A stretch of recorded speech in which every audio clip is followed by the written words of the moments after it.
¿La Navidad celebra realmente el nacimiento de Jesús? ¿Celebraban el apóstol Pablo y la iglesia primitiva cristiana la Navidad? ¿Esta celebración tiene su fundamento en la Biblia o en el paganismo? ¿Cuál es el verdadero origen de la Navidad? ¿Quién está detrás del espíritu navideño? Son algunas de las preguntas que responderemos en este estudio.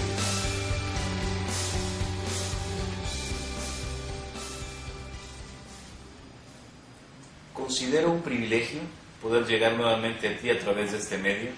Mi nombre es César Iván y tengo el gozo de poder presentar la palabra del Señor.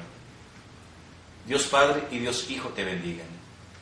Antes que entremos en este interesante estudio, es necesario que doblemos nuestras rodillas y busquemos a Dios en oración. Padre nuestro que estás en los cielos, agradezco la oportunidad, Señor, que me brindas de poder llegar a muchos hogares a través de este medio. Queremos, oh Dios, poner este estudio en tus manos, que el Espíritu de Cristo en verdad pueda guiarnos y podamos comprender esta verdad para seguirnos preparando, Señor, para el encuentro con tu Hijo amado. Gracias, Señor, por escucharnos. Te rogamos, pues, que la presencia de Cristo se quede con nosotros. En el nombre poderoso de tu Hijo amado lo hemos pedido todo. Amén. Muy pocos saben por qué hacen las cosas que hacen, o de dónde vienen las costumbres y tradiciones que practicamos. Crecimos practicándolas y quizás nunca hemos preguntado el por qué. La Navidad es una de las fiestas más importantes del cristianismo. Y sin preguntarnos, ciegamente asumimos que su celebración tiene que ver con una de las enseñanzas del Nuevo Testamento. Hemos supuesto que Jesús nació un 25 de diciembre y también hemos supuesto que los intercambios de regalos que realizamos se deben a la visita que hicieron los magos de Oriente. ¿Pero es esto verdad? Dejemos de suponer y busquemos la verdad en la historia y en la Biblia, pues con precisión matemática, la Biblia ha hablado de eventos históricos que se han cumplido.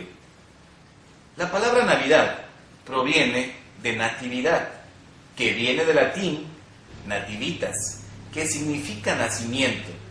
Llegó a nosotros por la Iglesia Católica Romana. La idea de que Jesús nació un 25 de diciembre es una de las fábulas que el apóstol Pablo profetizó, con las cuales serían engañados muchos en el fin de los tiempos. Veamos lo que dice en 2 de Timoteo 4, 1 al 4. Te encarezco delante de Dios y del Señor Jesucristo, que juzgará a los vivos y a los muertos en su manifestación y en su reino, que prediques la palabra, que instes a tiempo y fuera de tiempo, redarguye, reprende, exhorta con toda paciencia y doctrina, porque vendrá tiempo cuando no sufrirán la sana doctrina, es decir, no querrán escuchar la buena enseñanza, sino que teniendo comezón de oír, se amontonarán maestros conforme a sus propias concupiscencias, y apartarán de la verdad el oído, y se volverán a las fábulas.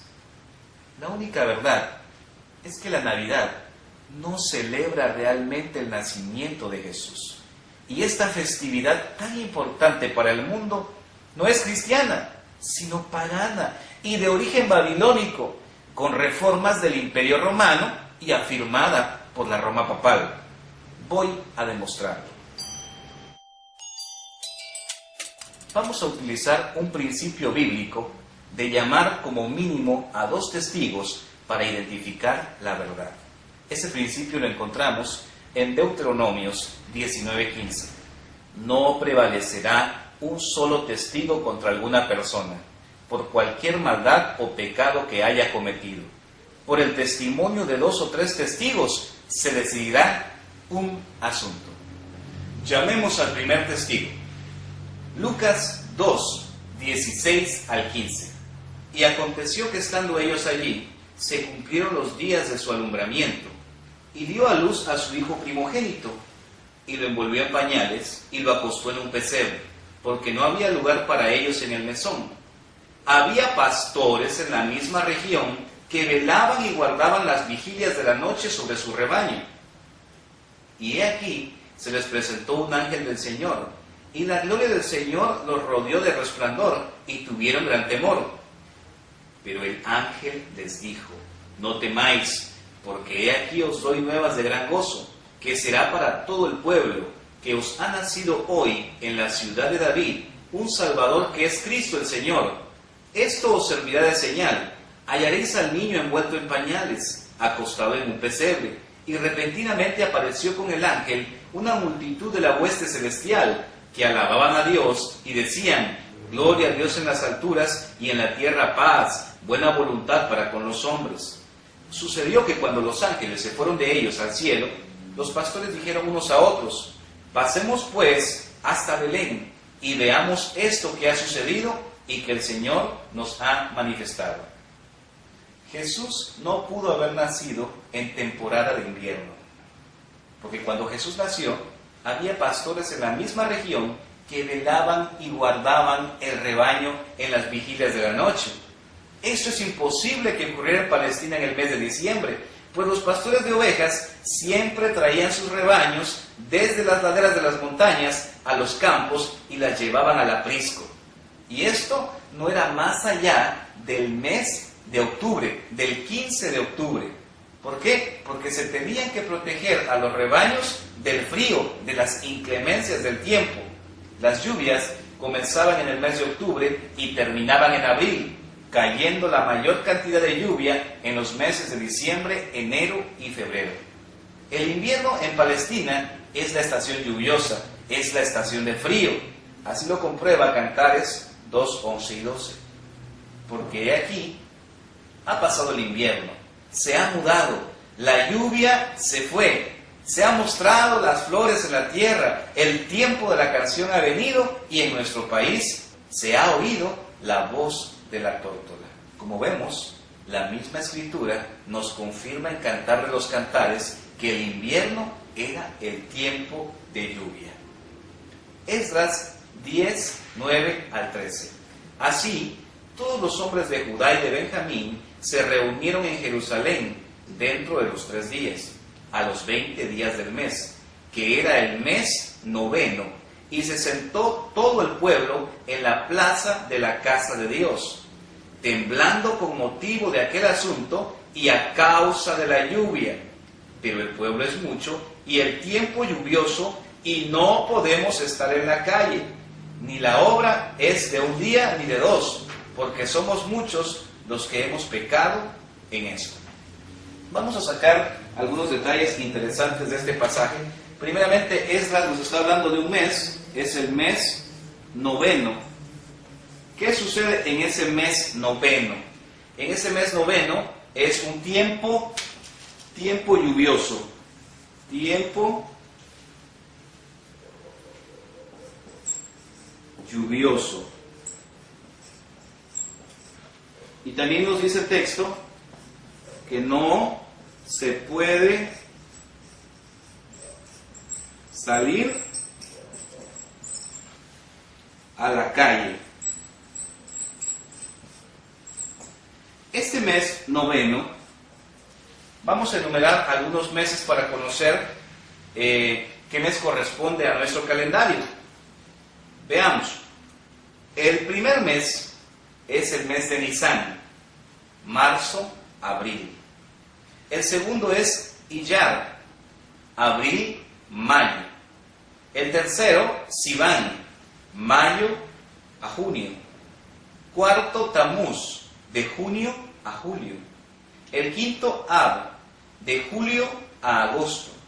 El sexto, Elul, de agosto a septiembre.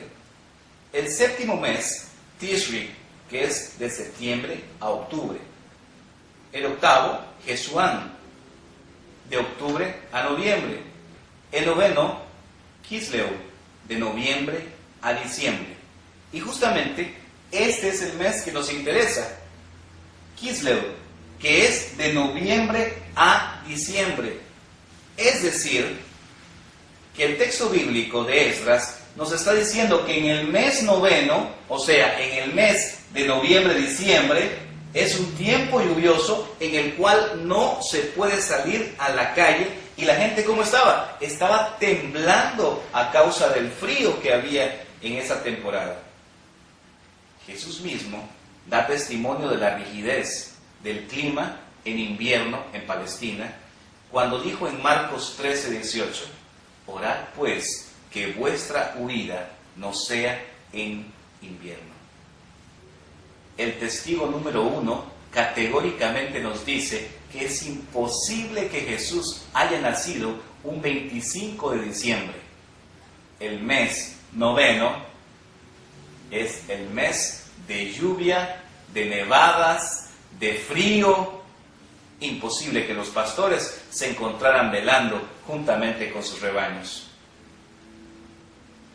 Veamos al testigo número 2. Lucas 2, 1 al 3. Aconteció en aquellos días que se promulgó un edicto de parte de Augusto César, que todo el mundo fuese empadronado. Este primer censo se hizo siendo Cirenio gobernador de Siria, e iban todos para ser empadronados, cada uno a su ciudad. Se ordena el empadronamiento, es decir, el censo del pueblo judío. Siendo que diciembre es un mes lluvioso, como ya lo vimos, hace frío y cae nieve, es fácil deducir que el emperador Augusto César no le exigiría a sus súbditos, los judíos, que hicieran viajes tan largos y difíciles a sus ciudades de origen para ser censados en semejante época del año. Ningún administrador romano que fuera respetable hubiera requerido hacer un censo que implicara el viajar por Judea en la temporada en que ésta está intransitable. Sobre todo porque Roma sabía que los judíos eran un pueblo siempre dispuesto a rebelarse.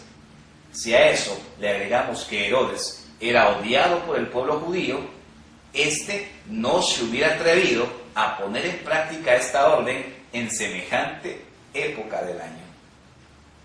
Lucas 2, 4 al 7. Veamos otro ejemplo.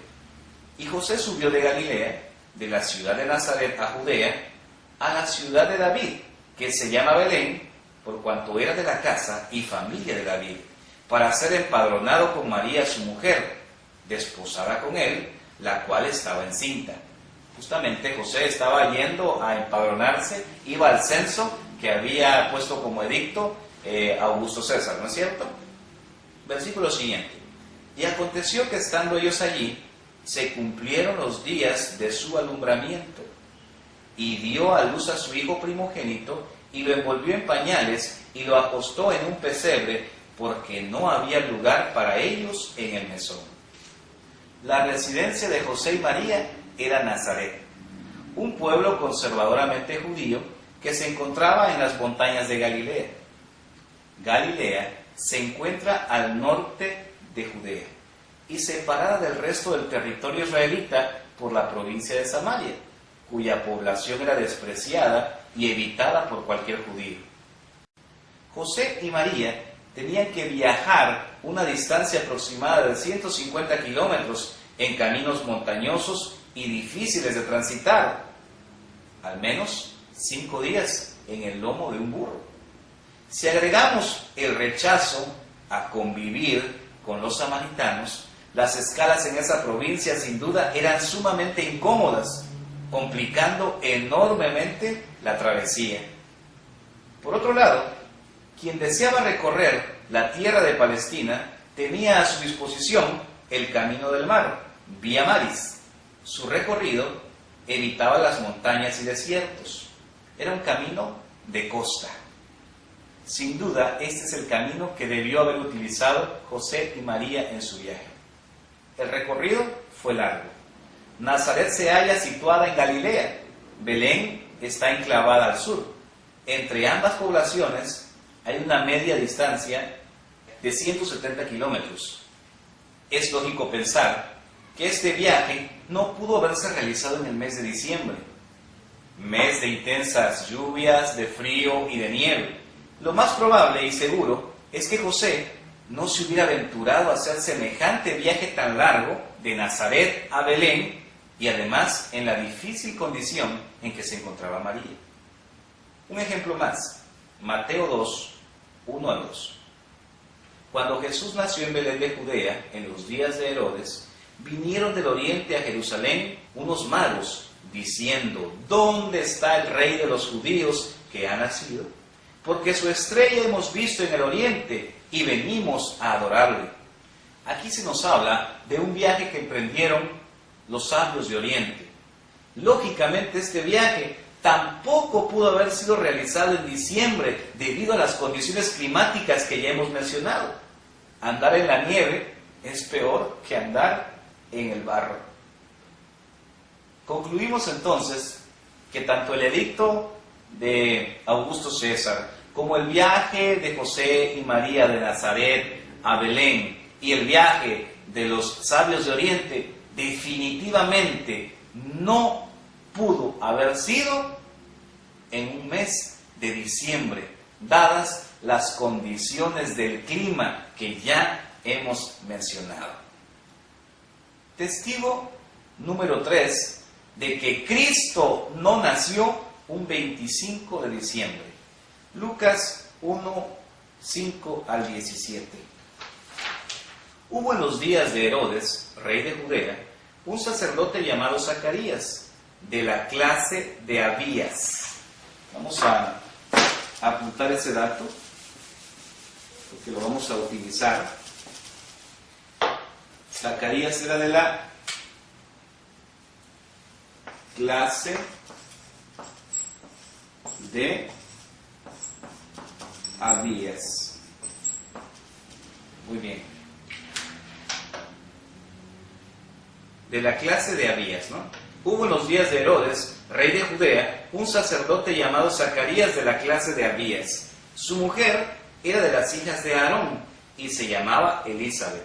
Ambos eran justos delante de Dios y andaban irreprensibles en todos los mandamientos y ordenanzas del Señor. Pero no tenían hijo, porque Elizabeth era estéril y ambos eran ya de edad avanzada. Aconteció que ejerciendo Zacarías el sacerdocio delante de Dios, según la orden de su clase, conforme a la costumbre del sacerdocio, le tocó en suerte ofrecer el incienso, entrando en el santuario del Señor. Y toda la multitud del pueblo estaba fuera orando a la hora del incienso. Y se le apareció un ángel del Señor puesto en pie a la derecha del altar de incienso, y se turbó Zacarías al verle, y le sobrecogió temor. Pero el ángel le dijo: Zacarías, no temas, porque tu oración ha sido oída, y tu mujer Elizabeth te dará a luz un hijo, y llamarás su nombre Juan. Tendrás gozo y alegría, y muchos se regocijarán de su nacimiento, porque será grande delante del Señor. No beberá vino ni sidra, y será lleno del Espíritu Santo, aún desde el vientre de su madre. Y hará que muchos de los hijos de Israel se conviertan al Señor Dios de ellos, e irá delante de él con el espíritu y el poder de Elías, para hacer volver los corazones de los padres a los hijos y de los rebeldes a la prudencia de los justos, para preparar al Señor un pueblo bien dispuesto. Versículos 23 al 31. Y cumplidos los días de su ministerio, se fue a su casa. Después de aquellos días, concibió su mujer Elizabeth, y se recluyó en casa por 5 meses, diciendo: Así ha hecho conmigo el Señor en los días en que se dignó quitar mi afrenta entre los hombres. Al 6º mes, el ángel Gabriel fue enviado por Dios a una ciudad de Galilea llamada Nazaret, a una virgen desposada con un varón que se llamaba José, de la casa de David. Y el nombre de la virgen era María. Y entrando el ángel en donde estaba ella, dijo: Salve muy favorecida, el Señor es contigo, bendita tú entre las mujeres. Mas ella, cuando lo vio, se turbó por sus palabras y pensaba qué salutación sería esta. Entonces el ángel le dijo: María, no temas, porque has hallado gracia delante de Dios, y ahora concebirás en tu vientre y darás a luz un hijo, y llamarás su nombre Jesús. En estos dos párrafos hemos visto que se le anunció a Zacarías que su mujer, que era estéril, iba a tener un hijo. Él iba a ser Juan el Bautista. Y luego vemos otra escena en donde aparece también el ángel y le dice a María que tendrá un hijo y este es el Mesías. Muy bien, justamente lo que sucede aquí es que Elizabeth tenía 6 meses de embarazo cuando María recibió el anuncio que iba a tener un hijo y que sería Jesús. La lectura continúa, versos 39 al 44. En aquellos días, levantándose María, fue deprisa a la montaña, a una ciudad de Judá, y entró en casa de Zacarías, y saludó a Elizabeth. Y aconteció que cuando oyó Elizabeth la salutación de María, la criatura saltó en su vientre, y Elizabeth fue llena del Espíritu Santo, y exclamó a gran voz y dijo: bendita tú entre las mujeres, y bendito el fruto de tu vientre. ¿Por qué se me concede esto a mí? Que la madre de mi Señor venga a mí. Porque tan pronto como llegó la voz de tu salutación a mis oídos, la criatura saltó de alegría en mi vientre. Qué curioso lo que podemos ver en esta lectura. Juan el Bautista, que se encontraba en el vientre de su madre, cuando escucha la voz de María, salta de gusto al saber que el fruto del vientre de esta mujer es nada más ni nada menos que Cristo, el Mesías, nuestro Dios y amante Salvador. Cuando María fue a ver a su prima, ya estaba entonces embarazada de Jesús. Versículos 56 y 57. Y se quedó María con ella como 3 meses. Después se volvió a su casa. Cuando a Elizabeth se le cumplió el tiempo de su alumbramiento, dio a luz un hijo. Una conclusión lógica es que María permaneció con su prima hasta el momento en que ella tuvo a su hijo Juan. Aunque el relato de Lucas parece insinuar que se fue antes de ese tiempo, esto no concuerda con el carácter de María, que se haya ido en el momento preciso cuando Elizabeth más la necesitaba. Es probable que Lucas mencione aquí la partida de María para completar la porción del relato referente a la visita de María a Elizabeth. Cuando Juan nació, María tenía aproximadamente 3 meses de gestación. Ahora, con este tercer testigo, vamos a hacer algo impresionante. Vamos a calcular la fecha aproximada del nacimiento, del verdadero nacimiento del Mesías, de Cristo el Salvador. ¿Cuándo sirvió Zacarías en el templo?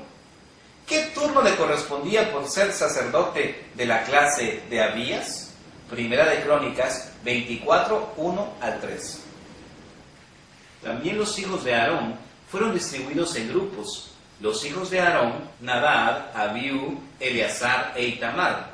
Mas como Nadab y Abiú murieron antes que su padre y no tuvieron hijos, Eleazar e Itamar ejercieron el sacerdocio, y David con Sadoc de los hijos de Eleazar y Ahimelech de los hijos de Itamar los repartió por sus turnos en el ministerio. Y de los hijos de Eleazar había más varones principales que de los hijos de Itamar, y los repartieron así: de los hijos de Eleazar 16 cabezas de casas paternas, y de los hijos de Itamar por sus casas paternas 8. Los repartieron pues por suerte los unos con los otros, porque de los hijos de Eleazar y de los hijos de Itamar hubo príncipes del santuario y príncipes de la casa de Dios. Versículos 7 al 10. La primera suerte tocó a Joiarib, la segunda a Jedaías, la tercera a Harim, la cuarta a Seorim, la quinta a Malquías, la sexta a Mijamín, la séptima a Cos y la octava a Abías. La octava es la que nos interesa. Entonces vemos que Zacarías pertenecía al octavo turno de los sacerdotes que servían en el templo. Por confirmación histórica, Flavio Josefo, el historiador judío del primer siglo, nos dice que todos los sacerdotes servían sin importar su turno en la Pascua, junto al primer turno o clase. Los sacerdotes servían una semana en el templo, comenzando en la Pascua.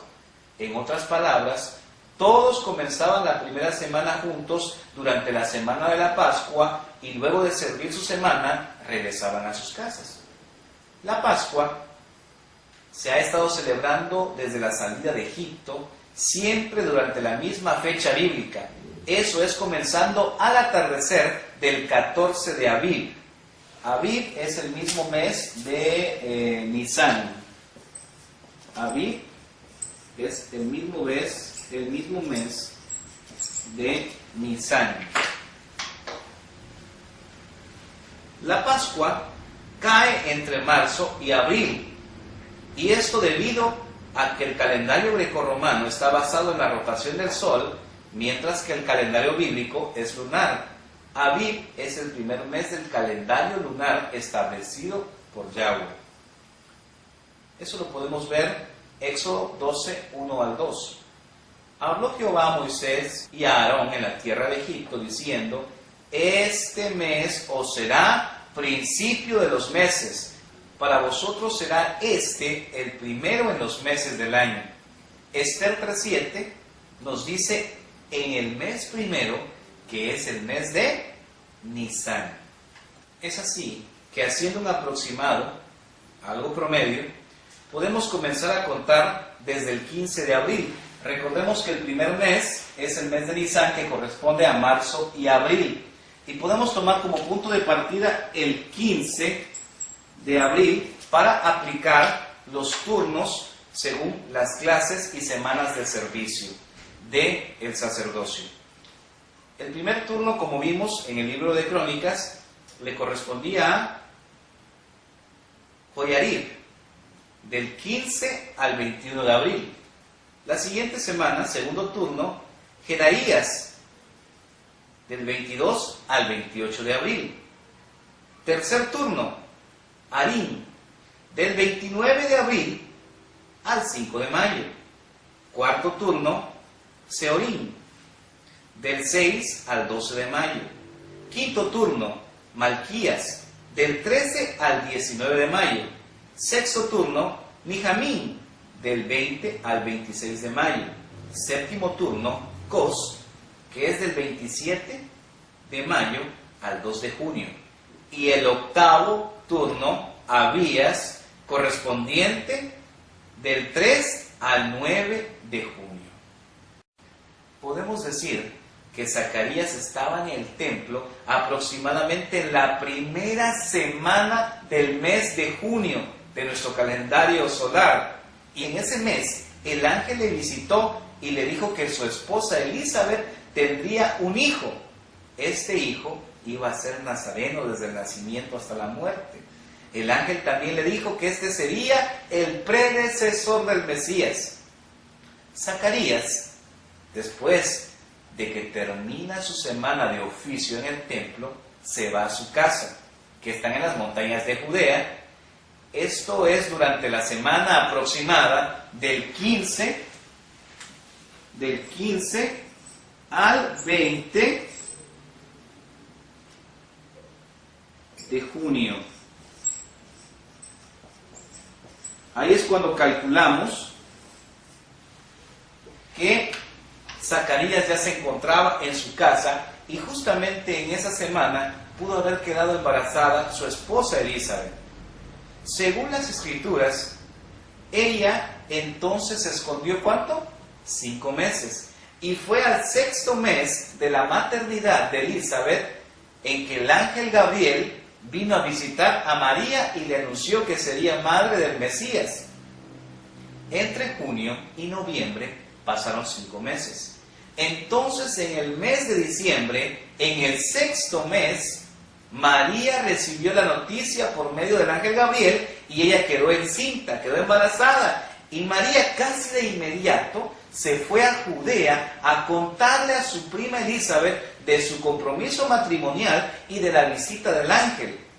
María fue impulsada a compartir su dicha con su prima Elizabeth, no importando la distancia y las condiciones de viaje. Si añadimos 9 meses más al embarazo de María, nos ponemos en el mes de Tishri, que equivale a septiembre y octubre de nuestro calendario, en cuya fecha nacería Jesús, y es cuando se celebra la fiesta de los tabernáculos o Sukkot, cabañas en hebreo. El nacimiento de Jesucristo tuvo que suceder entonces en el mes de septiembre, cosa que concuerda con el verso 8 de Lucas 2, donde nos dice que había pastores en la misma región que velaban y guardaban las vigilias de la noche sobre su rebaño. Era costumbre, y lo es aún hasta nuestros días, que en el mes de septiembre y a mediados del mes de octubre, los pastores duerman al aire libre con sus rebaños. Y no únicamente lo hacen los pastores con sus rebaños, también lo hacen los habitantes de esa zona de Israel. ¿Por qué? Porque los vientos del desierto azotan justamente en esas fechas. El calor es intenso y dormir al aire libre sin duda es refrescante. Es impresionante la información que nos dio ese testigo número 3. Del 15 al 20 de junio, Elizabeth está embarazada.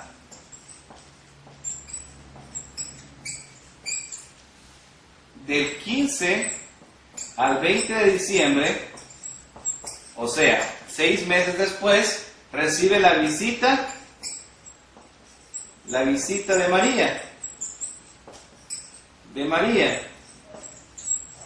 Y María aquí ya está embarazada de Jesús. Si nosotros a partir del 15 al 20 de diciembre contamos 9 meses, vamos a llegar a una fecha posible del 15 al 20 de septiembre. En esta fecha es probable que haya nacido nuestro Señor Jesucristo. Nunca un 25 de diciembre. En esta fecha es probable, mes de septiembre, del 15 al 20 de septiembre, en el mes de Tishri, según el calendario hebreo, Cristo pudo haber nacido. Tremendo testigo número 3. Testigo número 4. La muerte de Jesucristo cumple las fiestas de Yahweh, sobre todo en lo referente al Cordero Pascual, que los judíos comen en la noche del 14 de Nisan, bueno, para ellos 15. Cristo es inmolado el mismo día de la Pascua judía, en que se inmolaban los corderos en el templo. Jesús es el Cordero Pascual que nos libera del pecado. Los judíos comen el Cordero Pascual el 15 de Nisan, o sea, el 14 por la noche. Nisan es el primer mes del calendario judío, no lo olvidemos. Jesús celebró la Pascua, la última cena, la noche del 13 de Nisan.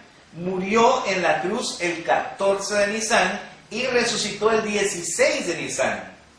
Resulta que en aquel año el 14 de Nisan cayó en viernes y por lo tanto el 16 de Nisan cayó en domingo, que en aquella época no se llamaba domingo, ¿verdad? El ministerio de Cristo tuvo una duración de 3 años y medio. Fue bautizado de 30 años y murió cuando tenía 33 años y medio, según las Escrituras.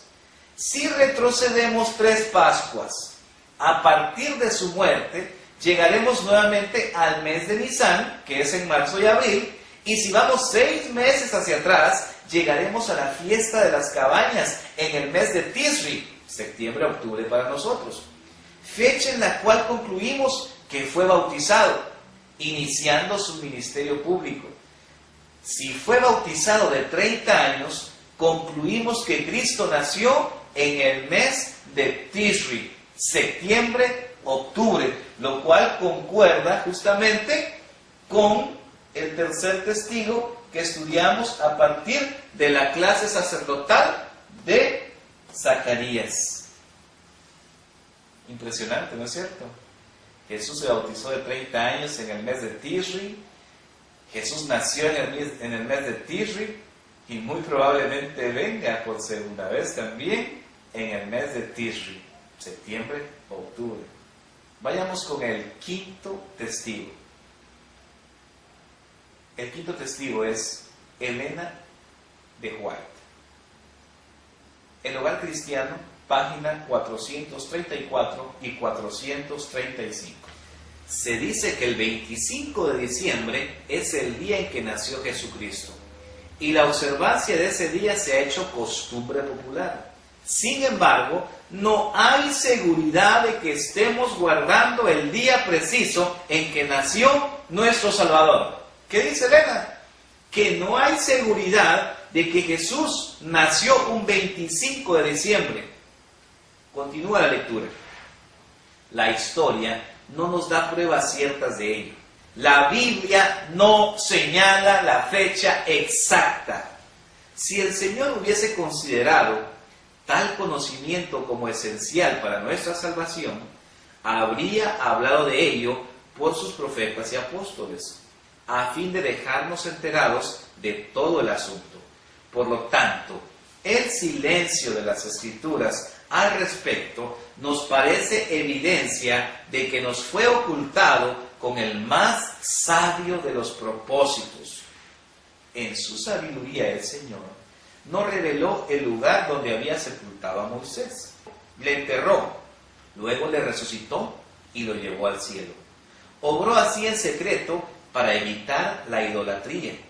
Aquel contra quien se habían rebelado los israelitas mientras estaba en servicio activo, aquel a quien provocaron casi más allá de lo que podía soportar un ser humano, fue casi adorado como Dios después que la muerte lo separó de ellos. Por el mismo motivo, escuchemos bien, Dios ocultó el día preciso en que nació Cristo, a fin de que ese día no recibiese el honor que debía darse a Cristo como Redentor del mundo, y el único que debía ser recibido y en quien se debía confiar por ser el único capaz de salvar hasta lo sumo a todos los que se allegan a Él. La adoración del alma debe tributarse a Jesús como Hijo de Dios infinito. Eso se encuentra, o fue publicado, mejor dicho, en Review and Herald el 9 de diciembre de 1884. Categóricamente aquí Elena de White nos está diciendo que la fecha del nacimiento de Cristo no está revelada en las Escrituras y que Dios lo quiso de esa manera para evitar la idolatría. Si la Navidad no conmemora el nacimiento de Jesús, entonces, ¿qué hay detrás de esta festividad? Examinemos algunas reconocidas fuentes históricas que nos muestran que la Navidad no fue observada en los primeros 200 o 300 años de nuestra era, un periodo más largo que la entera historia de los Estados Unidos como nación. Veamos qué nos dice la enciclopedia Quillet. La Navidad no figuraba entre las primeras fiestas de la Iglesia antes del siglo V. El primer lugar donde se menciona una fecha de nacimiento de Jesucristo es en Egipto. San Clemente de Alejandría se asombró de que algunos teólogos egipcios hablaran no solamente del año, sino también del día en que ocurrió el nacimiento de Jesús, que suponían ser el 20 de mayo. Más tarde se creyó que Cristo había venido al mundo el 19 o 20 de abril o 6 de enero. La primera mención cierta del 25 de diciembre aparece en el calendario Philocalus en el año 254. Ahora la enciclopedia Barça. Esta celebración se generalizó desde el siglo IV. Como no se conoce la fecha precisa del nacimiento de Jesús, la Iglesia Católica adoptó finalmente el 25 de diciembre y cristianizó festividades paganas que en diversos pueblos se celebraban como las fiestas del sol y los carnavales de Saturno. la Enciclopedia de la Religión Católica, se menciona que no hay fundamentalmente una razón que favorezca la fecha en cuestión, ya que el que estableció esta fecha fue el Papa Julio I en el siglo IV, para quitar la enorme discrepancia que había en cuanto al tiempo de nacimiento del Hijo de Dios, por unos que creían que había nacido en mayo, otros en abril, otros en enero. En la historia eclesiástica de Mosheim's encontramos: se dice que se escogió como fecha de nacimiento de Jesús el 25 de diciembre, porque en esta fecha la Roma pagana ya había celebrado la antigua fiesta del solsticio de invierno, Natalis Solis Invicti, que data de la tradición babilónica y que recordaba a Mitra, Baco, Adonis, Horus, Osiris, Júpiter, Hércules y Tamuz, hijo de Nimrod, que había nacido en la misma época invernal conocida hoy como Navidad. De ahí surgió la idea de unir el nacimiento de esos dioses con el nacimiento de Jesús. Esta fiesta, junto con otras, eran las más viles, inmorales, degeneradas, que tanto desprestigió a Roma. Los demás días que forman las fiestas de Navidad fueron puestos para suplantar las Saturnalias y otras fiestas paganas. Puesto que la celebración de Navidad fue introducida en el mundo por la Iglesia Católica Romana y que no tiene otra autoridad que la que ella se da, veamos lo que dice la Enciclopedia Católica al respecto. Edición de 1911. La Navidad no estaba incluida entre las primeras festividades de la Iglesia. Los primeros indicios de ella provienen de Egipto. Las costumbres paganas relacionadas con el principio de enero se centraron en la fiesta de la Navidad. En la misma enciclopedia, bajo día natal, encontramos que Orígenes, uno de los padres de la Iglesia, reconoció la siguiente verdad: no vemos en las Escrituras que nadie haya guardado una fiesta ni celebrado un gran banquete en el día de su natalicio. Solo los pecadores como Faraón y Herodes celebraban con gran regocijo el día en que nacieron en este mundo. Tremendo, ¿no es cierto? La Enciclopedia Británica nos dice en la edición 1946: la Navidad no se contaba entre las antiguas festividades de la Iglesia. No fue instituida por Jesucristo, ni por los apóstoles, ni por autoridad bíblica. Fue tomada más tarde del paganismo. Una fuente más: la Enciclopedia Americana, edición de 1944. La Navidad, de acuerdo con muchas autoridades, no se celebró en los primeros siglos de la Iglesia cristiana, ya que la costumbre del cristianismo en general era celebrar no el natalicio, sino la muerte de personajes importantes. La comunión, o mejor dicho, la Pascua, instituida por la autoridad bíblica en el Nuevo Testamento, es una conmemoración de la muerte de Cristo. En memoria de este acontecimiento, el nacimiento de Cristo, se instituyó una fiesta en el siglo IV. El siglo V, la Iglesia Occidental dio orden de que fuese celebrada para siempre, en el mismo día de la antigua festividad romana en honor del nacimiento del sol, ya que no se conocía la fecha exacta del nacimiento de Cristo. Estas autoridades históricas nos demuestran que durante los 2 o 3 primeros siglos de nuestra era, los cristianos no celebraban la Navidad. Esta fiesta fue introducida en la Iglesia romana en el siglo IV de nuestra era y no es hasta el siglo V que se estableció como una fiesta oficial cristiana.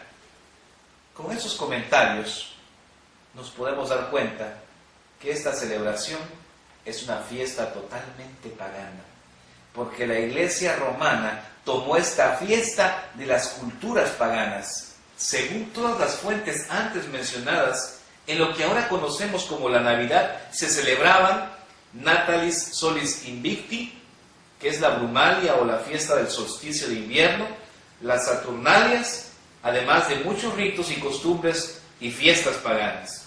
Veamos, ¿qué es el Natalis Solis Invicti?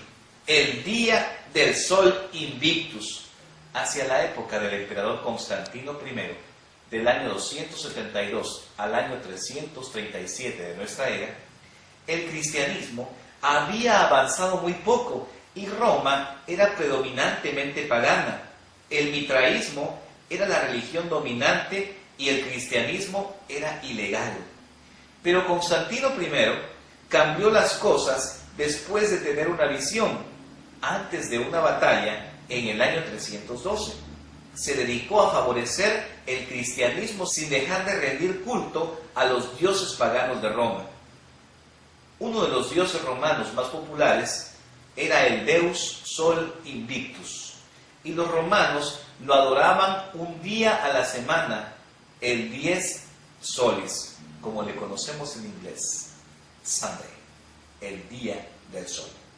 Constantino, que era sumo sacerdote en el culto a Sol Invictus, decretó el 7 de marzo del año 321 que ese día fuese también jornada de descanso o reposo civil y obligatorio y de adoración para los cristianos, en un decreto que dice: en el venerable día del sol, que los magistrados y las gentes residentes en las ciudades descansen y que todos los talleres estén cerrados. En el campo, sin embargo, que las personas ocupadas en la agricultura puedan libremente y legalmente continuar sus quehaceres, porque suele acontecer que otro día no será apto para la plantación o de viñas o de semillas, no sea que por descuidar el momento propicio para tales operaciones, el favor del cielo se pierda. En el año 321, Constantino legalizó el cristianismo y declaró que el día del nacimiento del sol invencible, que se celebraba el 25 de diciembre, debía ser considerado como una fiesta cristiana, como una nueva fiesta cristiana, para celebrar el nacimiento de Cristo. Con estas tácticas no se alteraba el calendario romano y las tradiciones paganas se fueron adaptando al cristianismo. Vale la pena decir que los emperadores anteriores a Constantino grabaron al Sol Invictus en sus monedas oficiales con la leyenda Soli Invicto Comiti, para de este modo invocar al Sol Invicto como compañero del emperador. Las estatuillas del Sol Invictus, cargadas en portaestandartes, aparecen en 3 lugares en los relieves del arco de Constantino. La moneda oficial de Constantino continuó llevando la leyenda relativa al Sol Invictus hasta el año 323 después de Cristo.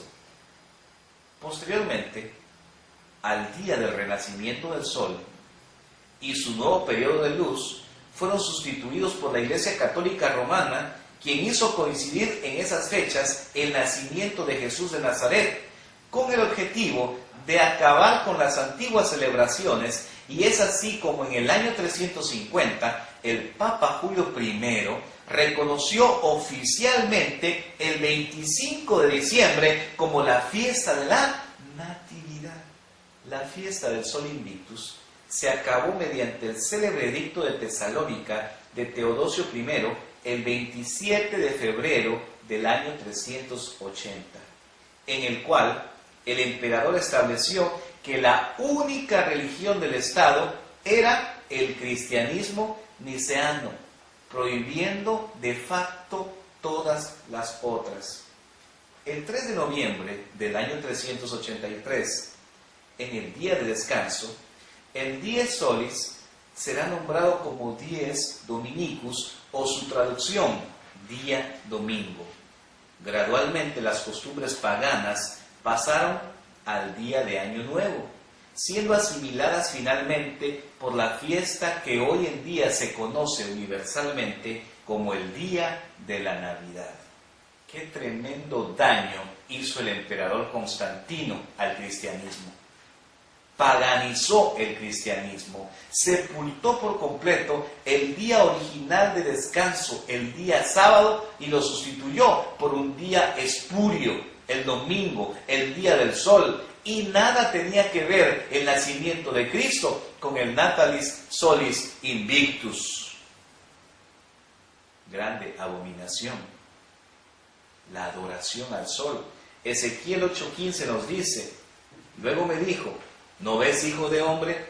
Vuélvete aún y verás abominaciones mayores que estas. Y me llevó al atrio de adentro de la casa de Jehová. Y he aquí, junto a la entrada del templo de Jehová, entre la entrada y el altar, como 25 varones, sus espaldas vueltas al templo de Jehová y sus rostros hacia el oriente. ¿Y adoraban a qué? Al sol, postrándose hacia el oriente. La adoración al sol es abominación delante de la presencia del Dios verdadero. Ahora veamos las Saturnalias, que tanto fueron mencionadas en las enciclopedias anteriores. Esta fiesta se celebraba en honor al dios de la agricultura, Saturno. La Saturnalia no era una fiesta de un solo día, sino era una temporada. Se celebraba desde el 17 de diciembre al 24. El 25 de diciembre venía la celebración del cumpleaños del dios Mitra, dios de la luz y el sol, y la fiesta se cerraba con la fiesta de las calendas, el 1 de enero, que era el año nuevo de los romanos. En la fiesta de la Saturnalia, un pontífice se paraba enfrente del templo de Saturno y exclamaba: Saturnalia, oh Saturnalia. La palabra se esparcía de boca a oído a lo largo del fórum, a través de las calles, y todo el pueblo se daba a una salvaje alegría. Durante este periodo, el pueblo y el Senado hacían los preparativos para presentar los regalos a los emperadores.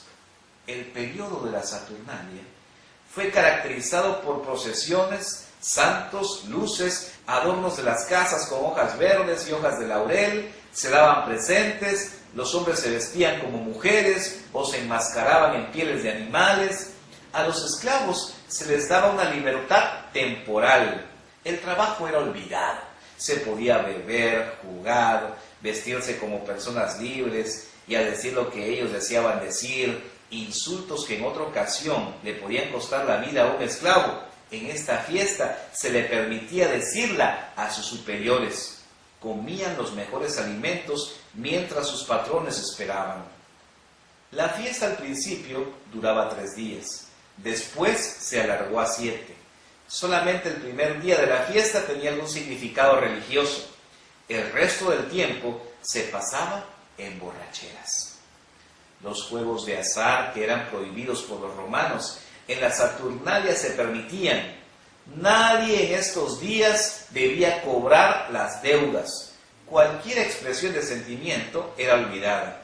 Las cortes eran cerradas. Los castigos debían esperar. Las escuelas eran cerradas. Se intercambiaban regalos como cirios, imágenes pequeñas, y las muñecas eran las preferidas. También se regalaban monedas de oro, plata o cobre. Pero lo más importante de la Saturnalia era celebrar el 25 de diciembre, que era el cumpleaños del dios Mitra, el dios de la luz y el dios del sol. También elegían a un rey que gobernara sobre los rebeldes. Su gobierno era toda una broma. Este rey, en vez de usar una ropa incómoda, se ataviaba de ropas con brillantes colores y suelta. Al rey se le aclamaba a gritos: ¡Oh Saturnalia! Y la multitud en las calles gritaba, saltaba, cantaba, danzaba, se ponían vestidos extravagantes y se usaban máscaras con figuras de animales. Se hacían procesiones con antorchas y también juegos bruscos. La Saturnalia se cerraba con la fiesta de las calendas el 1 de enero. La Saturnalia, en honor al dios Saturno, fue el festival pagano de los romanos que dio origen a lo que hoy conocemos como la Navidad. El cumpleaños en honor a Mitra, o dios del sol, el 25 de diciembre, fue dedicado por la Iglesia Católica como el cumpleaños de Jesús. De este modo, dejaba contentos a los paganos que aceptaban el cristianismo paganizado. Hoy, los cristianos no están celebrando un cumpleaños ordenado por Dios a Jesús, sino un cumpleaños pagano ordenado por el papado. La fiesta pagana, Natalis Solis Invicti, dedicada al sol, llevaba a cabo el solsticio de invierno y fue celebrada el 25 de diciembre. Y la fiesta de la Saturnalia, que empezaba el 17 de diciembre y duraba 7 días en honor al dios de la semilla y del vino Saturno, fueron combinadas por sus características similares, llegando hasta nuestros días con el nombre de Navidad. ¿Cuál es el verdadero origen de la Navidad? Hemos visto, pues, que la Navidad llegó al mundo por medio de la Iglesia Católica y que ella la recibió del paganismo. Ahora bien, ¿de dónde la sacaron los paganos? ¿Cuál fue su verdadero origen? El originador de la fecha 25 de diciembre fue el bisnieto de Noé, llamado Nimrod, que también fue fundador de la ciudad de Babel y el primer hombre que los babilonios y asirios consideraban un dios. El 25 de diciembre no existe en ninguna parte de la Biblia, y en ninguna parte de la Biblia se menciona el cumpleaños de Jesús, porque los verdaderos cristianos jamás celebraron su cumpleaños. Los babilónicos y asirios fueron los primeros en celebrar un cumpleaños el 25 de diciembre en esta tierra, para celebrar el nacimiento del legendario niño Dios, Tamuz, supuesto hijo de Nimrod. La historia nos dice que Ninus, el primer rey de Nínive, fue Nimrod, el bisnieto de Noé. Nínive significa la habitación de Ninus, y la Biblia nos dice que fue Nimrod quien construyó Nínive. Nimrod fue el primer rey que unificó al mundo después del diluvio en ciudades. Bajo su supervisión, la Torre de Babel fue un desafío a Dios en su construcción, y también las antiguas ciudades de los babilonios y asirios, según Génesis 10, 10 al 12.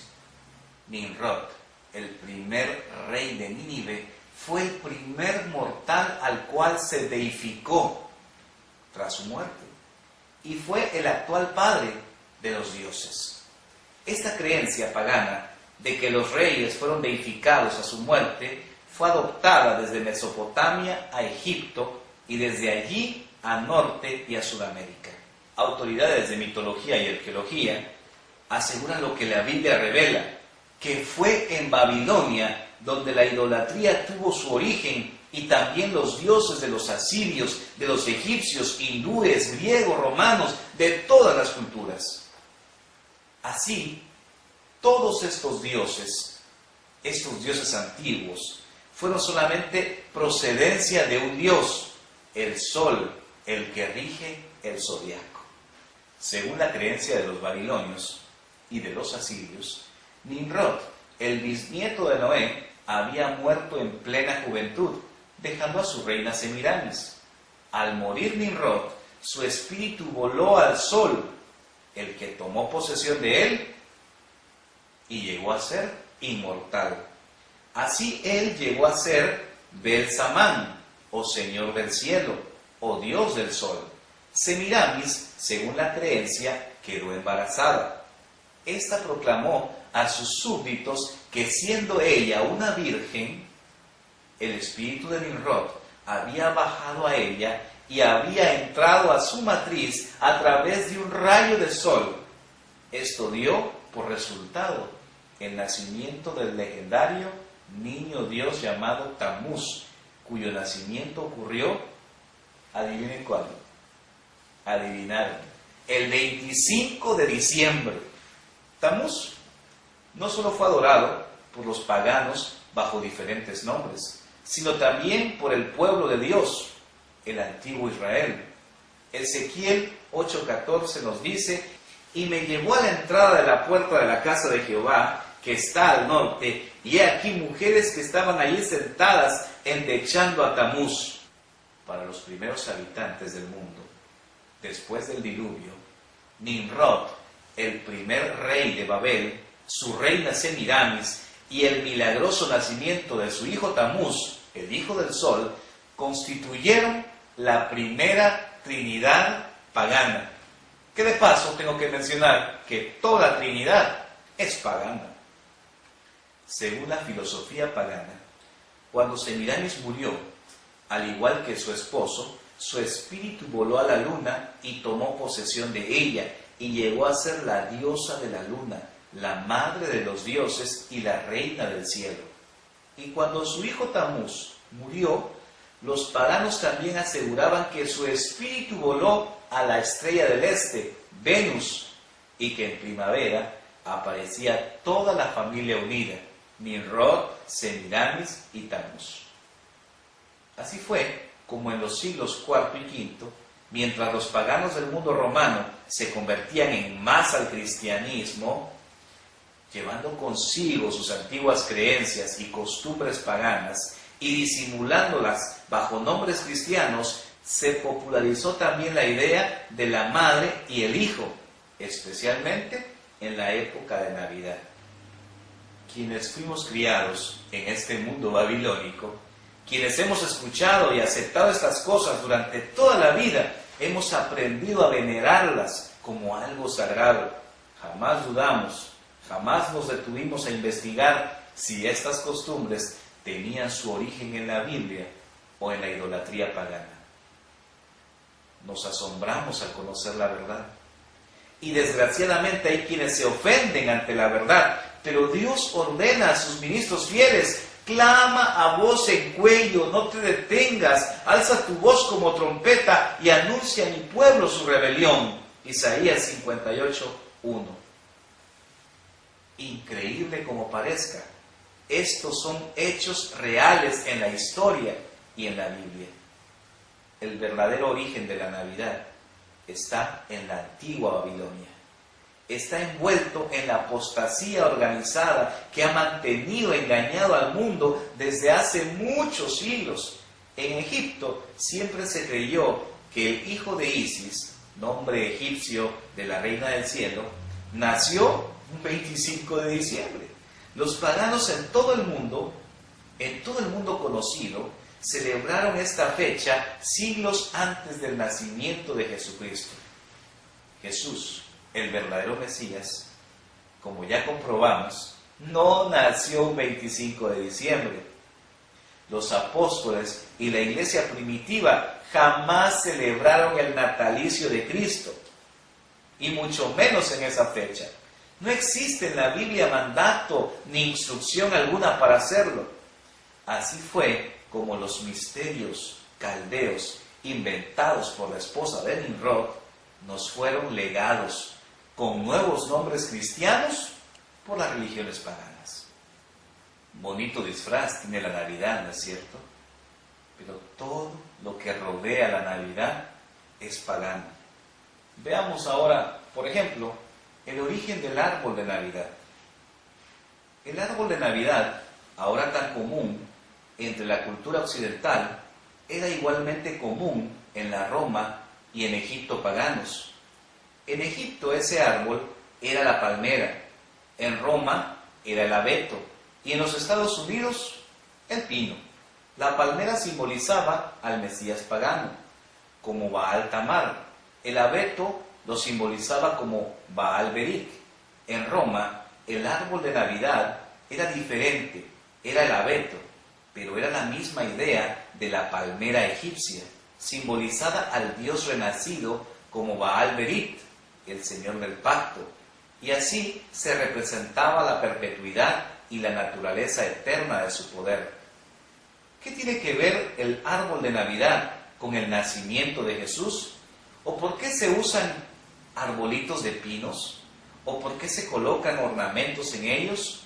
Por supuesto que nada de esto tiene que ver con el nacimiento de nuestro amado Salvador, sino con el nacimiento de un Mesías pagano, el niño Tamuz.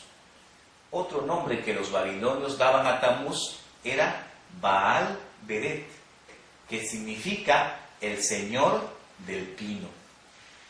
Según los babilonios, Nimrod había sido cortado o asesinado en el vigor de su juventud, en todo su poder y su gloria.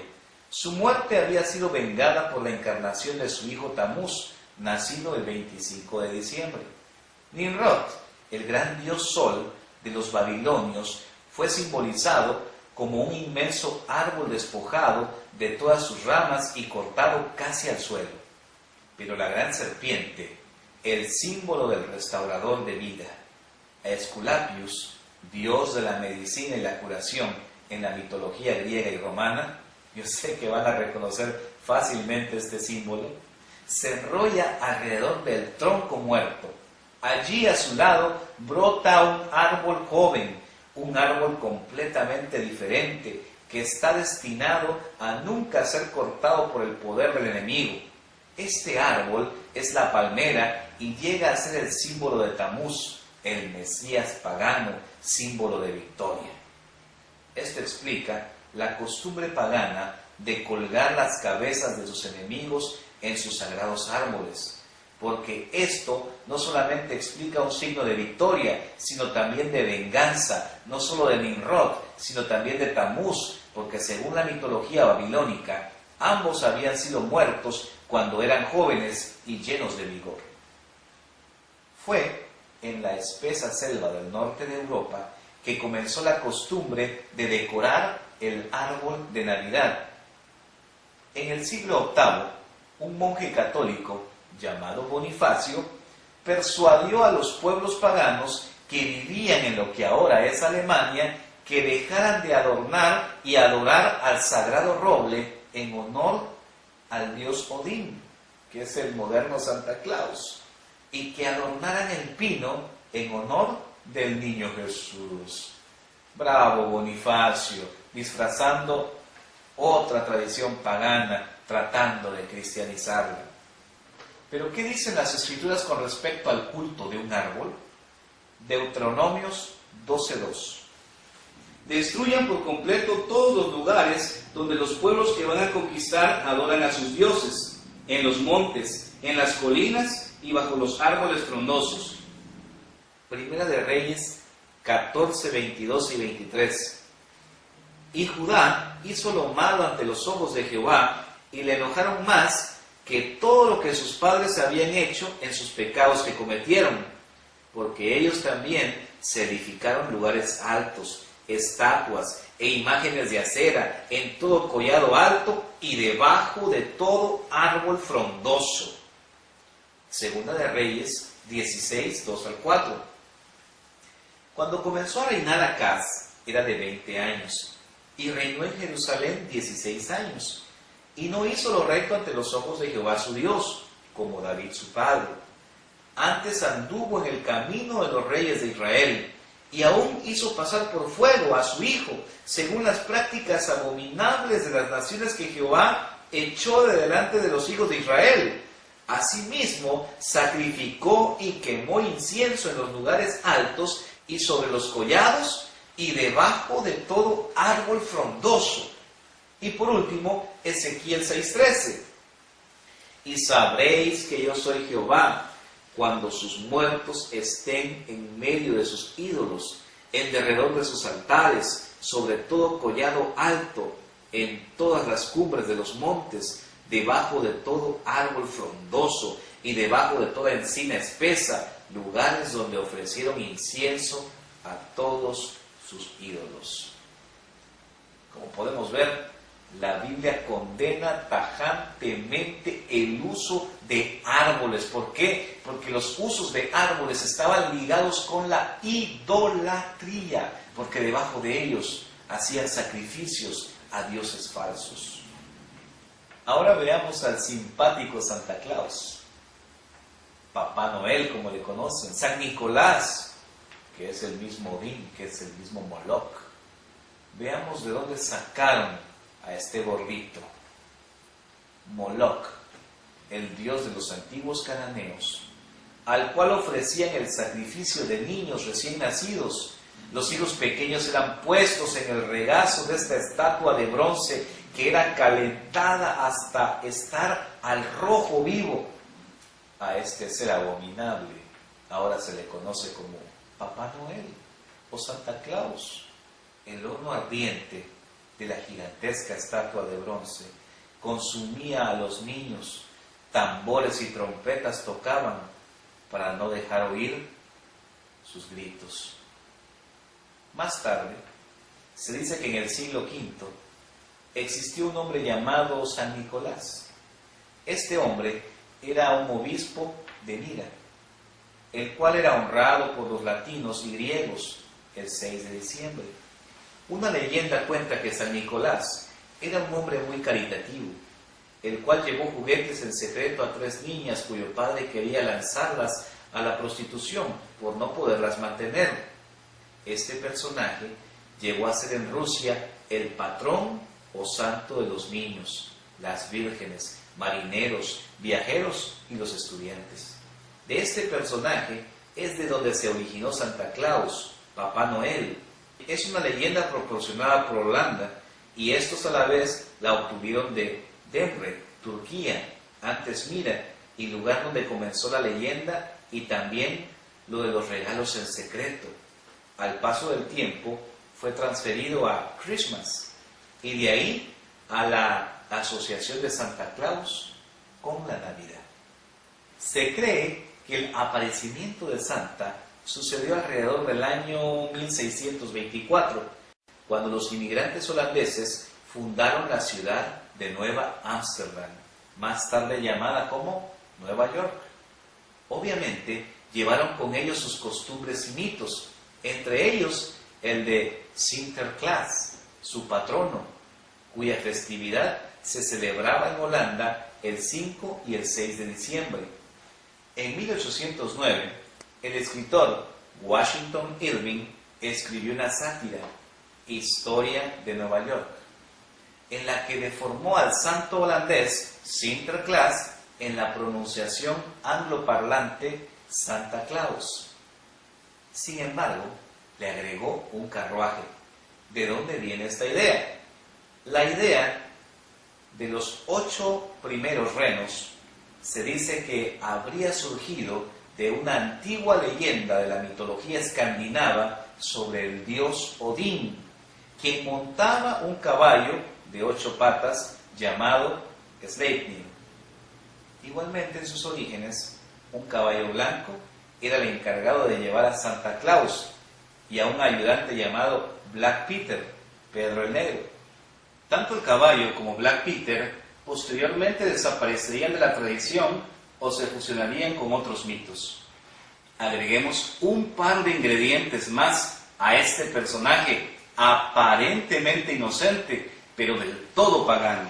Observen, la palabra Santa, que tanto mencionan los niños.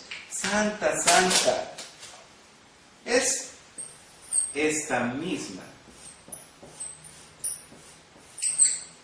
Satán. ¿Sí? Satán está detrás de Santa.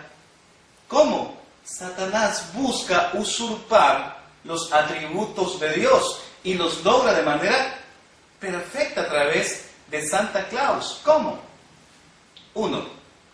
Dios es omnipotente. Santa también es omnipotente. Puede volar, se puede transportar entre nubes. Santa es omnipresente. Puede repartir regalos a todos los niños del mundo a la misma hora y el mismo día. Santa también es omnisapiente, porque sabe qué niño se ha portado bien y a él le va a entregar supuestamente los regalos. Con lo que hemos leído es suficiente para notar que este personaje, Santa Claus o San Nicolás, es una mezcla de costumbres paganas y ya sabemos quién está detrás de él. Todo lo que gira alrededor de esta fiesta aparentemente cristiana llamada Navidad son simples adaptaciones de rituales paganos heredadas de nuestros antepasados, quienes fueron obligados a transigir con el emperador romano Constantino, o de lo contrario, perderían su vida. La mayoría de las tradiciones fueron importadas directamente de Babilonia. De hecho, no hay ninguna religión que no haya sido contaminada por la religión de Nimrod. ¿Por qué se celebra el Año Nuevo con ruidos? La alegría que hoy provoca el esperar el año con ruidos de cornetas, pitos, sirenas y fuegos artificiales no es otra cosa que una manera más sofisticada de las costumbres que tenían los pueblos paganos de esperar el año nuevo. Ellos prendían fogatas y hacían grandes ruidos. ¿Saben para qué? Para espantar los malos espíritus y atraer a los espíritus buenos, a la buena vibra, como se dice. Podríamos hablar de muchas cosas más, de muchos elementos más de la Navidad, como es el intercambio de regalos, la estrella de Navidad, los Reyes Magos, los villancicos, la comida navideña, las luces del arbolito, en fin, todo eso vamos a ponerlo en la guía del estudio que aparece en pantalla, la página donde pueden ustedes descargarlo. Ahora veamos un detallito más que no puedo pasar por alto.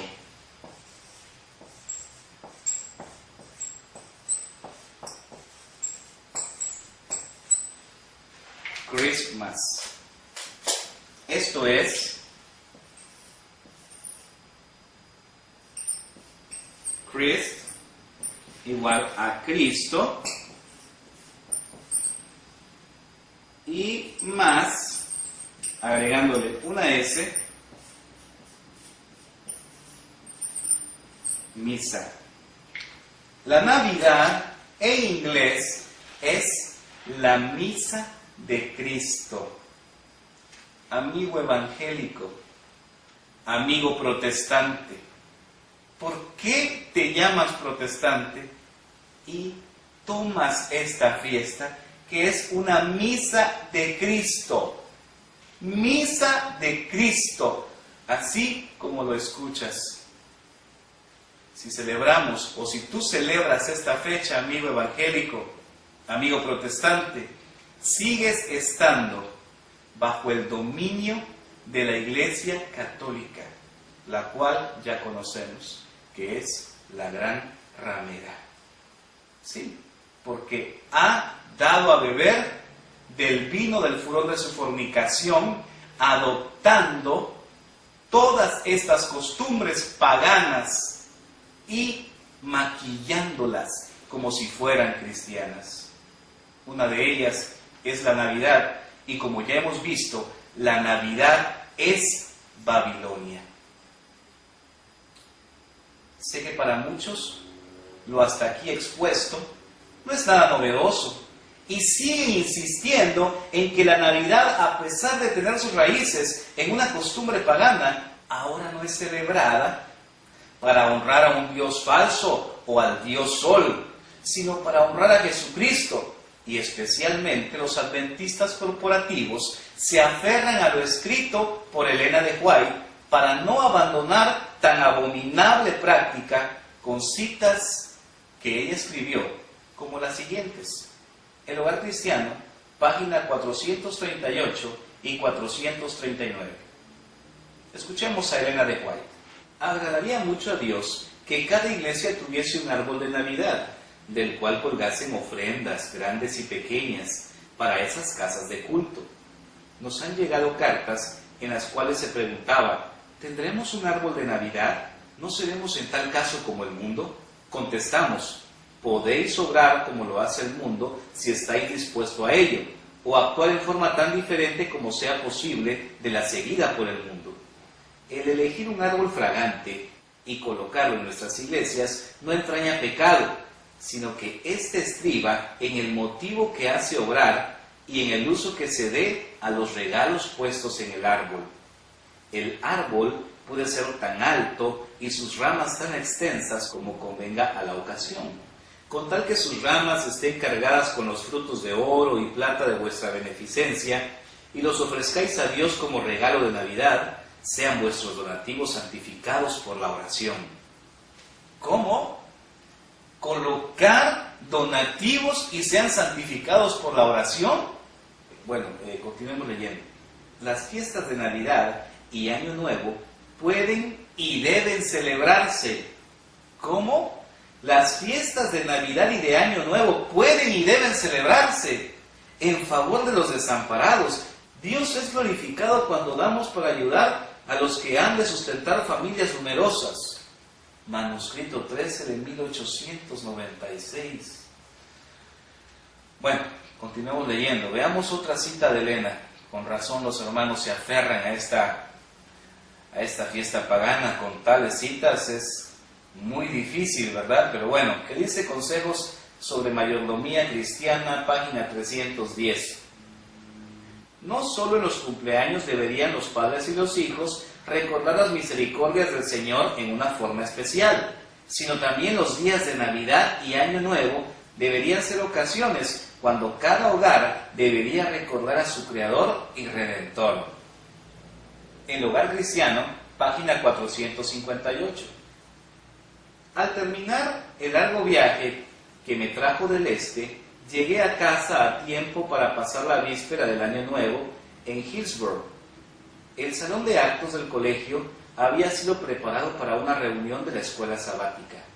Se habían ordenado con buen gusto guirnaldas de ciprés, hojas otoñales, ramas de coníferos y flores. Una gran campana formada con ramas de pino colgaba del arco de la entrada del salón. El árbol estaba bien cargado de donativos que iban a emplearse para beneficio de los pobres y para contribuir a la compra de una campana. En esa ocasión, nada se dijo ni se hizo que hubiese de cargar la conciencia de nadie. Algunos me dijeron: hermana White, ¿qué piensa usted de esto? ¿Concuerda con nuestra fe? Y les contesto: concuerda con mi fe. Bueno, Elena estaba diciendo ahí que estaba de acuerdo con el árbol y toda la decoración navideña. Veamos qué dice ahora el Hogar Cristiano, página 439. No os levantaréis, mis hermanos y hermanas cristianos, y no habréis de ceñiros para cumplir vuestro deber en el temor de Dios, y no ordenaréis este asunto de modo que, en vez de carecer de interés, rebose de placer inocente y lleve la señal del cielo. Sé que la clase más pobre responderá a esta sugerencia. Los más ricos también deberían manifestar interés y dar regalos y ofrendas proporcionales a los recursos que Dios les confió. Ojalá que en los libros del cielo se hagan anotaciones acerca de la Navidad cual nunca se las vio, por causa de los donativos que ofrezcan para sostener la obra de Dios y el fortalecimiento de su reino. ¿Qué podemos decir de las citas que hemos leído de Elena de White? Simplemente que Elena de White apoyaba la fiesta pagana de la Navidad, apoyaba la misa de Cristo. ¿Sabe por qué?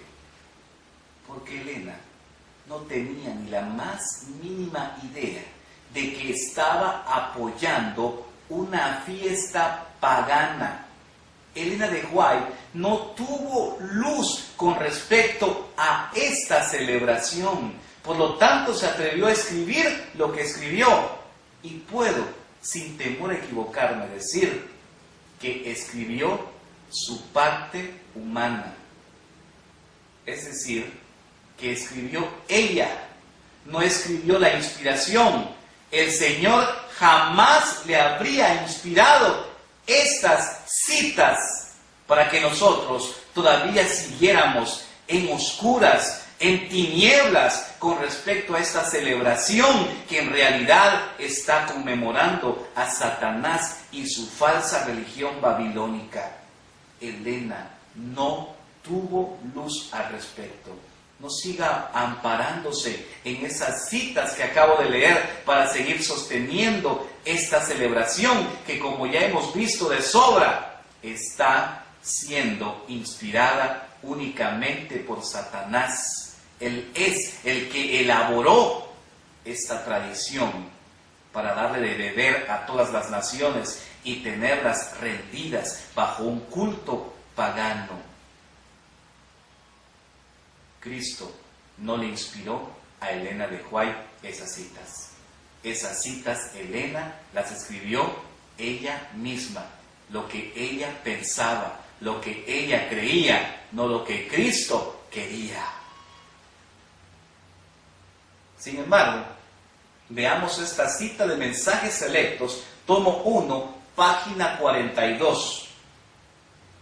Tenemos muchas lecciones que aprender y muchísimas que desaprender. Bravo, Elena de White. Estas palabras sí fueron inspiradas por Cristo. Tenemos muchas lecciones que aprender y muchísimas que desaprender. A la hermana Elena le hizo falta desaprender la Navidad y aprender lo que usted está viendo en este video. Solo Dios y el cielo son infalibles. Excelente, Elena de White. Son palabras de Cristo en esa pluma que escribió. Claro, solo Dios es infalible. Solo Cristo es infalible porque Cristo es Dios. Los escritos de Elena hoy están siendo purificados y hoy sabemos qué es y qué no es. Y para muestra, las Escrituras nos muestran realmente la verdad, porque habrá un pueblo en el último tiempo que sostendrá la Biblia y solo la Biblia. Y hoy hemos visto con la Biblia que Cristo no nació un 25 de diciembre. Continúa la cita. Quedarán chasqueados los que piensan que nunca tendrán que abandonar un punto de vista favorito, que nunca tendrán la ocasión de cambiar una opinión. Efectivamente, quedan chasqueados aquellos que dicen que toda la verdad ya ha sido dada y que no hay nada que aprender. Pero claro, hay mucho que aprender y muchísimo que desaprender. Mientras nos aferremos a nuestras propias ideas y opiniones con persistencia determinada, no podremos tener la unidad por la cual Cristo oró. Esto fue publicado de Review and Herald, 26 de julio del año de 1892.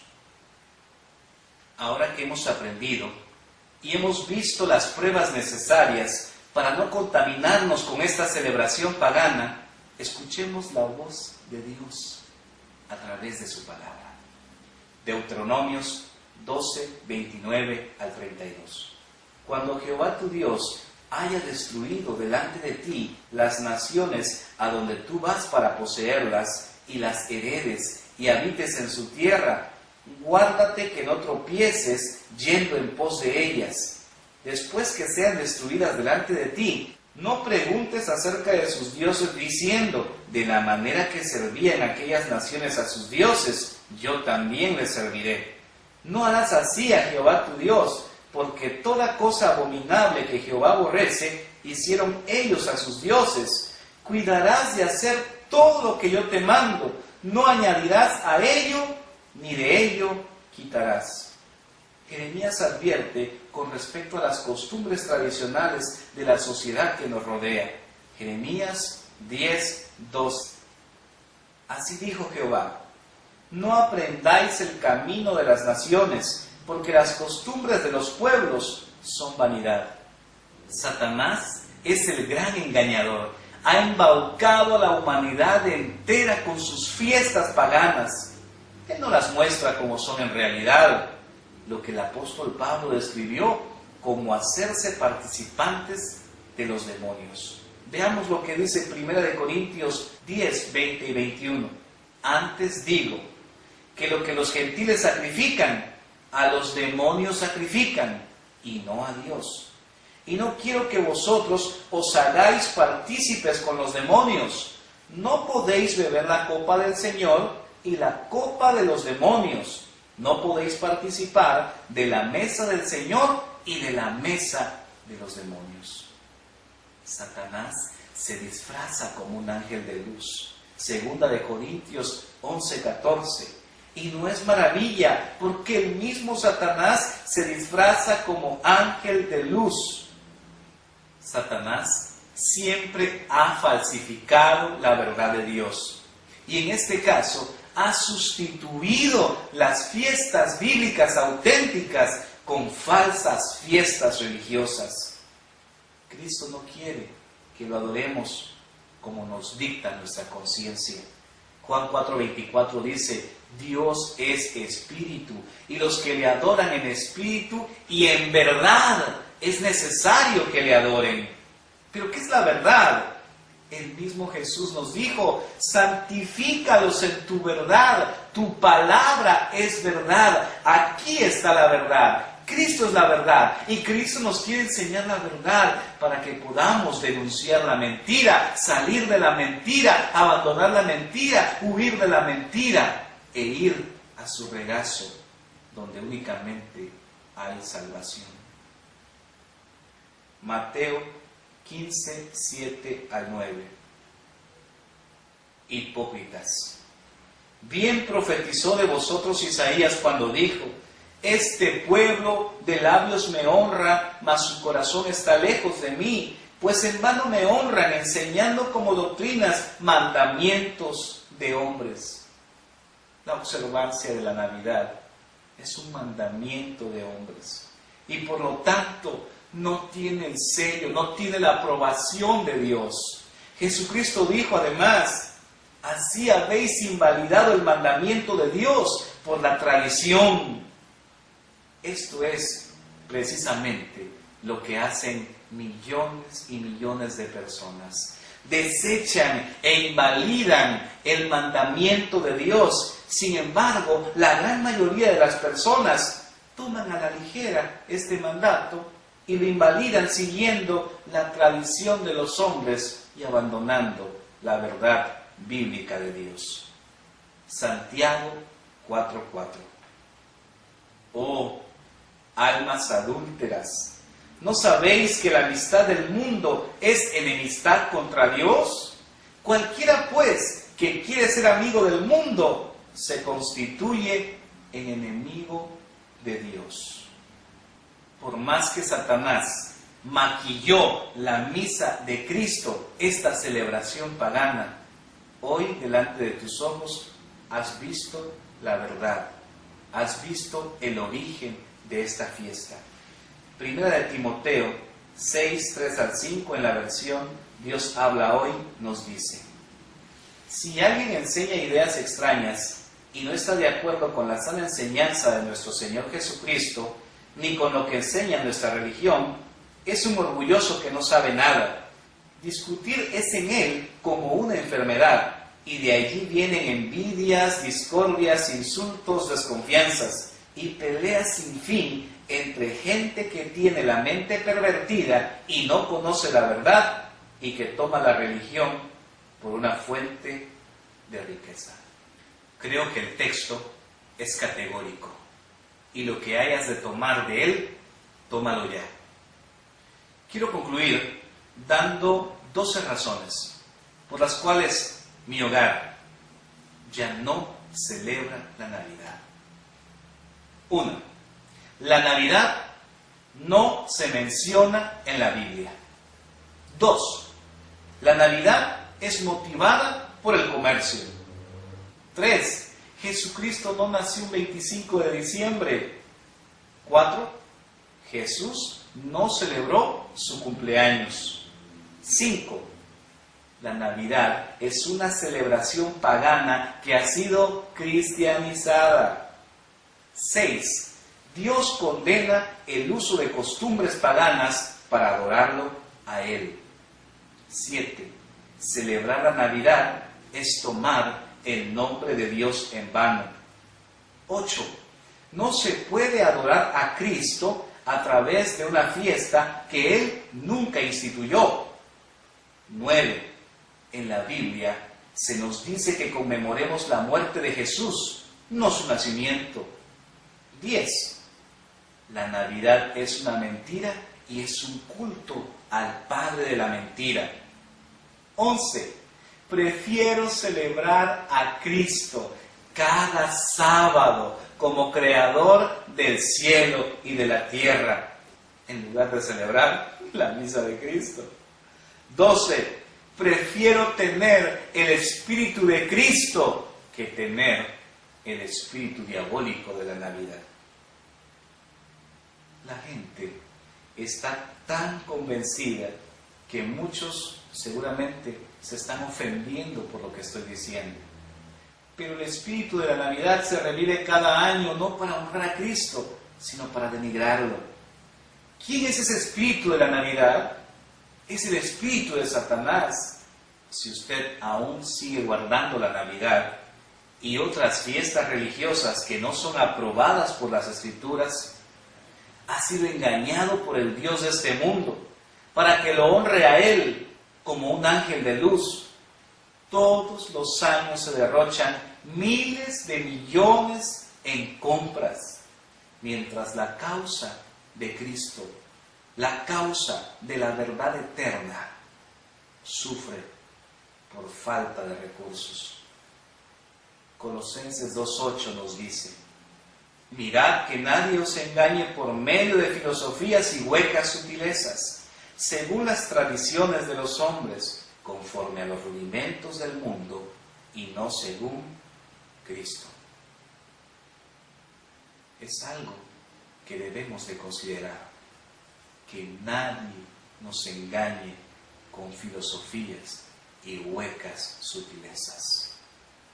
Vayamos a Cristo, a su palabra, para que Él nos muestre, como lo hizo hoy, su verdad y su voluntad. Quiero concluir con un texto musical que se encuentra en 2 de Timoteo 2:19.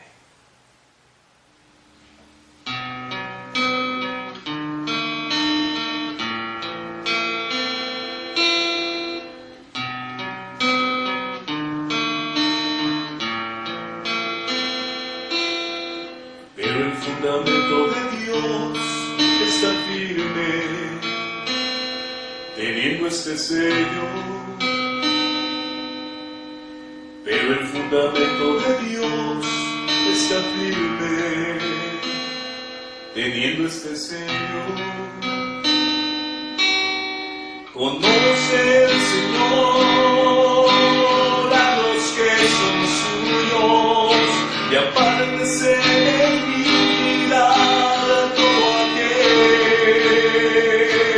que invoca el nombre de Jesucristo. En el fundamento de Dios está firme, teniendo este sello. Pero el fundamento de Dios está firme, teniendo este sello. Conoce el Señor a los que son suyos, y apártese de iniquidad de todo aquel que invoca el nombre de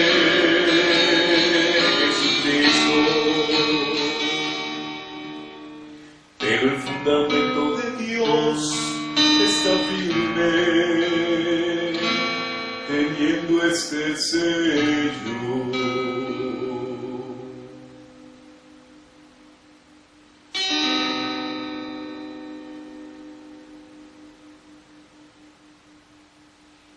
Vamos a doblar nuestras rodillas para darle gracias a Dios por este estudio.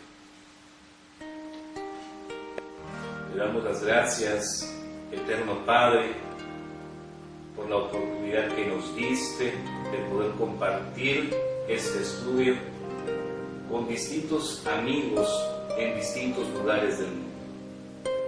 Rogamos, Señor, entendimiento para cada uno de ellos. Prepara a tu pueblo, Señor, porque en tu pueblo no puede haber engaño, porque tu pueblo no puede estar contaminado con nada. Tu pueblo debe distinguirse, tu pueblo debe ser peculiar, tu pueblo es único e incomparable, porque tiene la presencia de Cristo en cada uno de sus miembros. Gracias, Señor, por la luz que nos das, porque comprendemos que es Cristo en nosotros la esperanza del mundo. En el nombre poderoso de Jesús, tu Hijo amado, que es nuestro Dios y Salvador,